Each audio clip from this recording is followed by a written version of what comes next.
최근 몇 달간 주택담보대출 증가로 은행권 가계대출 증가세가 심화했는데요. 지난달에는 이 흐름이 주춤한 걸로 나타났습니다. 다만 주택담보대출 증가 규모가 눈에 띄게 감소하기보다는 연휴 효과 등이 맞물린 영향으로 분석됩니다. 자세한 내용 취재기자 연결해 알아봅니다. 나연수 기자. 네, 한국은행입니다. 네, 은행 가계빚이 우리 경제 큰 부담으로 작용하고 있습니다. 지난달에는 증가세가 다소 둔화했다고요? 네, 가계대출 잔액은 늘었지만 한 달 전과 비교하면 증가 규모가 꽤 줄었습니다. 한국은행이 오늘 지난달 금융시장 동향을 발표했는데요. 은행권 가계대출 잔액은 지난 8월보다 4조 8,570억 원 늘어난 1,079조 8,038억 원으로 집계됐습니다. 이 가계대출 잔액은 역대 최대로 누적됐지만 한 달 전 증가폭이 6조 9천억 원으로 2년여 만에 최대폭으로 늘었던 걸 생각하면 증가 규모는 상당히 축소된 겁니다.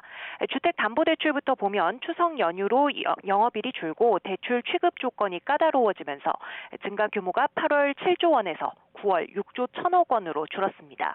줄었다고는 해도 9월 증가액 기준으로는 통계 속보치 작성이 시작된 2009년 이래 역대 두 번째 규모입니다.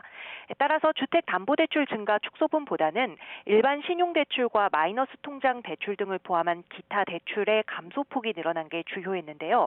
이 명절 상여금 유입으로 일부 상환이 이루어지는 등 8월 1천억 원 수준이던 감소폭이 1조 3천억 원으로 확대됐습니다.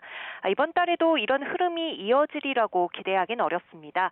가을 이사철인데다 8월 주택 거래량 증가분이 시차를 두고 주담대 실행으로 이어질 수 있는 만큼 이달 가계대출 증가 규모는 지난달보다는 조금 클 거라는 게 한국은행 전망입니다.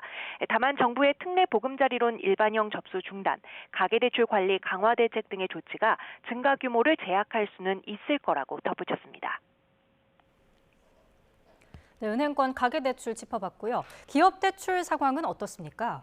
네, 가계대출 증가 규모가 축소된 데 반해 기업대출 증가폭은 크게 늘었습니다. 지난달 말 기업대출 잔액은 1,238조 2,442억 원으로 한 달 전보다 11조 3,198억 원 증가했는데요. 역대 9월 증가액 기준으로는 통계 속보치 작성 이후 가장 큰 폭입니다. 우선 최근 대기업들이 회사채보다 은행 대출을 통한 자금 조달을 선호하는 경향을 보이고 있습니다. 이 제조업 중심으로 자금 수요가 많았고요.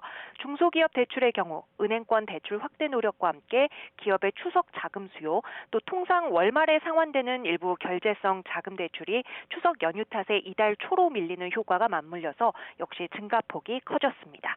지금까지 한국은행에서 전해드렸습니다.